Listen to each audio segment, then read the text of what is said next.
Bonjour, Sylvain Forge, auteur de romans policiers. Je vais vous lire un petit extrait de Une vie française de Jean-Paul Dubois, qui est à mon avis son plus grand roman.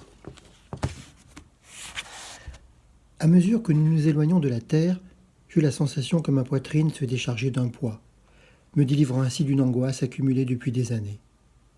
À la barre, Jean partageait cette légèreté qu'il traduisait à sa façon, en m'adressant de petits signes du menton. La surface de l'eau luisait comme un capot de voiture neuve, que les traves du bateau s'appliquaient à rayer. Pour la première fois depuis bien longtemps, je retrouvais dans cet air marin les embruns et l'odeur caractéristique du bonheur. Rien n'avait véritablement changé, et pourtant, soudain, tout était différent. Je n'aurais pas été autrement surpris si l'on m'avait alors annoncé que là-bas, à terre, en ce moment, Anna roulait vers Barcelone, ma mère écoutait les nouvelles radiophoniques pendant que Marie, dans sa chambre, s'habillait pour sortir.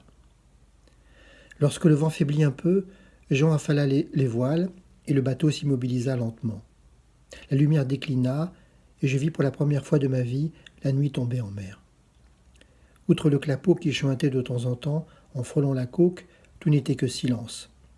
Au loin, quelque part vers le sud, on distinguait les feux d'un bateau dont on ne pouvait deviner ni la taille ni la forme.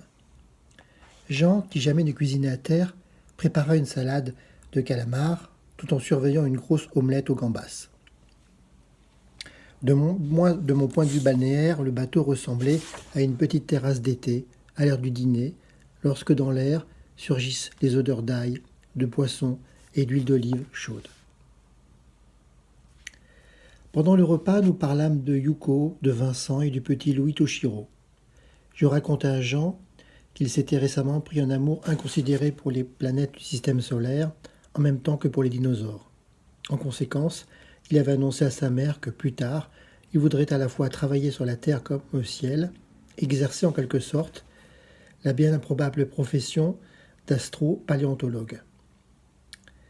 Et puis Jean se mit à parler d'Anna, de son enfance, de sa jeunesse.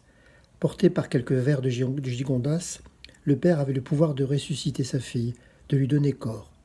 Et tout cela n'était ni triste ni nostalgique.